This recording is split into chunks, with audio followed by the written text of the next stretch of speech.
Hello, everyone. Agent Legend here, and just want to take a little bit of time to give my condolences to the family of Chris Cornell, who tragically passed away last night. Uh, the circumstances surrounding his death are very cloudy at best, but I'm not here to talk about his death. I'm here to talk about what Soundgarden and Chris Cornell meant to me at a very early age when I first started getting to the music. I remember being 8 years old, watching MTV when they used to play music videos. And this song called Outshine played. And from that opening riff, that dun dun dun dun dun dun dun dun dun, I was immediately sucked right in. I was thinking to myself, whoa, this sounded pretty tight. This didn't sound like anything else I've heard before this. And I got into it. I was loving it. I was loving the rhythm of it. It had a very groovy, catchy sound to it. But the thing that stood up most to me was the vocals, Chris Cornell.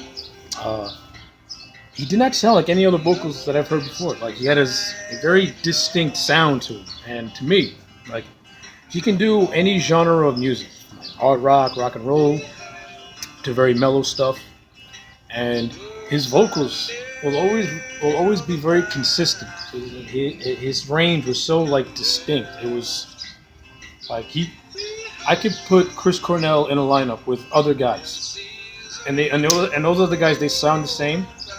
Chris Cornell is the one that you're gonna instantly recognize because he would not sound like the previous singers that I was showing you. It was like, wow, this guy vocals stand out. And to me, he has arguably had one of the best, voices in the music world because of his distinction and the way and the range that he can do. He can do mellow songs, and he can also do songs that could require him to do like high pitches, and it would always sound crisp to me. And that's one of the things that I loved about Soundgarden, and one of the things I really liked about Chris Cornell as a musician is that his range was so unique, and his vocal pattern was so unique that he really stand out. And the band Soundgarden themselves had a very unique sound to them too. They had a more like they had that grungy sound, but they also had like you could almost say like a little bit of a faint Black Sabbath inspiration there going on there, but maybe under the surface a little bit in certain songs, of course. But Soundgarden also had their own distinct sound, like most of the other bands that came out of the Seattle area, Pearl Jam, Alice in Chains, and Nirvana, what have you.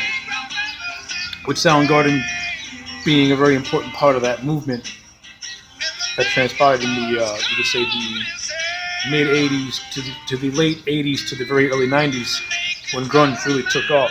That's the kind of music that I was born into. My favorite band is Metallica, but the grunge scene is pretty much my generation. Soundgarden and Alice in Chains were one of the first, and Nirvana were the three early bands I heard from that grunge movement. And I liked Alice in Chains more, but I've always respected Soundgarden because Soundgarden had a lot of kick-ass songs that I love to this day. I don't just like Outshine, but I like songs like, Big Dumb Sex, 4th of July, Spoon Man, of course, Black Hole Sun, a lot of the big hits. And I also enjoyed Chris Cornell's solo work.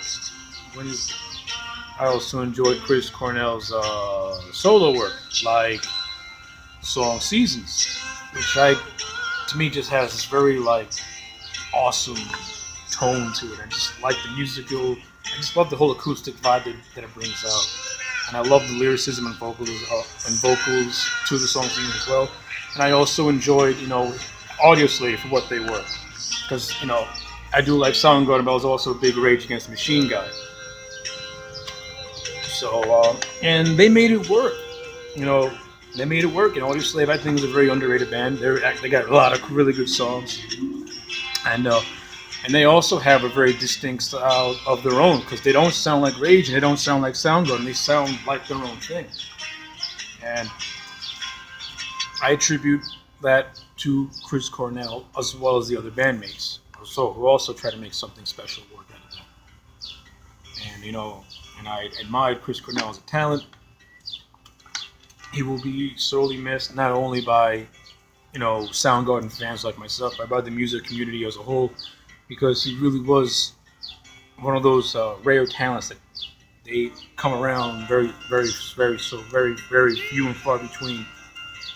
Uh, like I said, he will be missed. I will miss Chris Cornell, and of course, one of the things I'm very bummed out about is that, like Typo Negative, and I will never be able to experience a Soundgarden show live, which really is a bummer. But so yes, Chris Cornell, rest in peace. You're now with Matthew Wood, you're now with Lane Staley, you're now with Mike Starr, and you are now with Kurt Cobain, and how you guys can put on that rock concert in the sky, man. Uh, so yeah, Chris Cornell, rest in peace, rock on forever, brother.